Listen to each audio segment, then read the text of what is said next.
Mari kita bersatu di dalam doa. Damai sejahtera Allah yang melampaui segala akal akan memelihara hati dan pikiranmu dalam Kristus Yesus.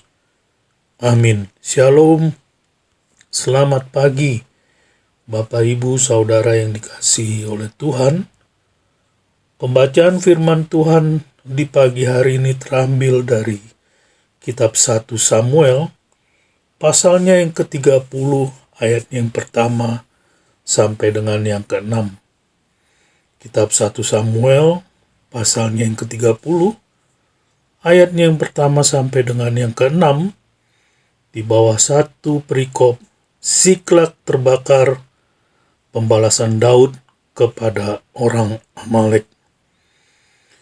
Demikianlah firman Tuhan. Ketika Daud serta orang-orangnya sampai ke Siklak pada hari yang ketiga, orang Amalek telah menyerbu tanah Negeb dan Siklak.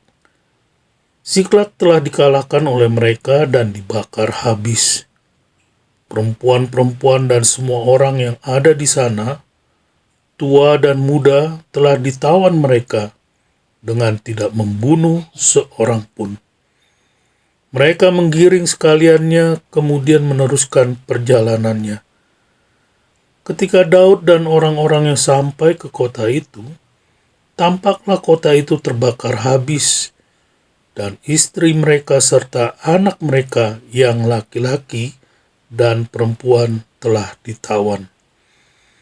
Lalu menangislah Daud dan rakyat yang bersama-sama dengan dia itu dengan nyaring, sampai mereka tidak kuat lagi menangis. Juga kedua istri Daud ditawan, yakni Ahinoam, perempuan Yisrael, dan Abigail, bekas istri Nabal, orang Karmel itu. Dan Daud sangat terjepit karena rakyat mengatakan hendak melempari dia dengan batu. Seluruh rakyat itu telah pedih hati, masing-masing karena anaknya laki-laki dan perempuan. Tetapi Daud menguatkan kepercayaannya kepada Tuhan Allahnya. Demikian pembacaan firman Tuhan di pagi hari ini. Bapak, Ibu, Saudara yang dikasihi oleh Tuhan, jika kita membaca tentang riwayat hidup dari Daud, maka kita akan mendapatkan bahwa sebagian besar kehidupan Daud dijalaninya sebagai buronan karena selalu diburu oleh Raja Saul. Sampai di dalam pasal 30 ini dikisahkan bahwa Daud dan sekitar 600 pengikutnya terpaksa melarikan diri dari Saul dan mereka pergi ke wilayah Filistin. Hingga pada suatu peristiwa, orang-orang Amalek menyerbu kota Siklak dan menaklukkannya serta membawa tawanan yang termasuk di dalamnya kedua istri Daud dan anak-anak Daud. Para pengikut Daud sangat marah dan mereka semua menyalahkan Daud atas peristiwa tersebut. Mereka bahkan mengancam akan melempari Daud dengan batu. Namun Daud tidak putus asa. Sebaliknya ia menemukan kekuatan di dalam Tuhan. Di dalam ayatnya yang ke-6 dikatakan, tetapi Daud menguatkan kepercayaannya kepada Tuhan Allahnya. Bapak, Ibu, Saudara yang dikasihi oleh Tuhan, Daud tahu situasinya melebihi dari yang bisa dia tangani sendiri. Tetapi Daud tetap percaya akan Tuhan Allahnya. Untuk itulah ia bertanya kepada Tuhan apa yang harus dilakukannya. Daud berkata, lalu Daud memberi perintah kepada Imam Abiatar bin Ahimelek, bawalah efod itu kepadaku. Maka Abiatar membawa efod itu kepada Daud. Kemudian bertanyalah Daud kepada Tuhan. Katanya, haruskah aku mengejar gerombolan itu? Akan dapatkah mereka kususul? Dan ia berfirman kepadanya, kejarlah, sebab sesungguhnya Engkau dapat menyusul mereka dan melepaskan para tawanan. Bapak, Ibu, Saudara yang dikasihi oleh Tuhan, sebagai respon daripada jawaban Tuhan kepada Daud, maka Daud mengikuti perintah dari Tuhan.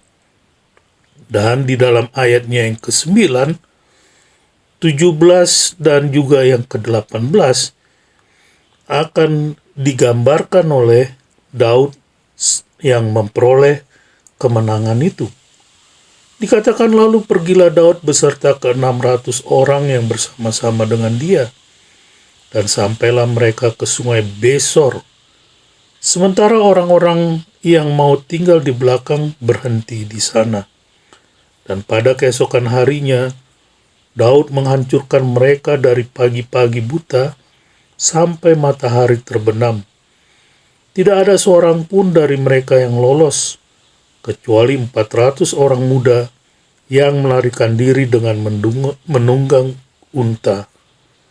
Daud melepaskan semua apa yang dirampas oleh orang Amalek itu.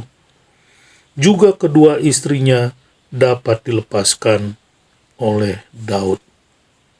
Bapak, Ibu, Saudara yang dikasihi oleh Tuhan, demikianlah Daud mampu merebut kembali semua yang telah hilang. Bahkan dikatakan ia pun memperoleh banyak jarahan. Nah, Bapak, Ibu, Saudara yang dikasihi oleh Tuhan, dari kisah Daud di atas, maka sebagai kesimpulannya kita dapat mengatakan demikian, bahwa di dalam kisah Daud di dalam 1 Samuel pasal 30 ayat 1 sampai 6 adalah merupakan contoh yang baik bagi kita orang-orang percaya tentang bagaimana menghadapi suatu kesulitan yang bahkan menjadikan kita hampir berputus asa. Seperti Daud yang menguatkan dirinya dan percaya penuh kepada Tuhannya, demikian jugalah kita, bahwa di dalam setiap persoalan-persoalan hidup, kita perlu mempercayai bahwa Tuhan sanggup untuk menolong kita. Selamat beraktivitas, Tuhan Yesus memberkati. Bapa, terima kasih untuk firman-Mu di pagi hari ini. Kami belajar lagi melalui Daud hamba-Mu untuk mempercayakan penuh seluruh permasalahan-permasalahan hidup yang ada ke dalam tangan pengasihan Tuhan. Terima kasih ya Tuhan, berkatilah Bapak, Ibu, Saudara yang mendengarkan firman Tuhan di pagi hari ini. Di dalam aktivitas mereka, Tuhan Yesus memberkati. Terpujilah nama Tuhan, dalam nama Tuhan Yesus kami berdoa. Saudara-saudara yang dikasihi oleh Tuhan, arahkanlah hatimu kepada Tuhan dan terimalah berkat Tuhan. Tuhan memberkati engkau dan melindungi engkau. Tuhan menyinari engkau dengan wajah-Nya dan memberi engkau kasih karunia. Tuhan menghadapkan wajah-Nya kepadamu dan memberi engkau damai sejahtera. Amin. Shalom.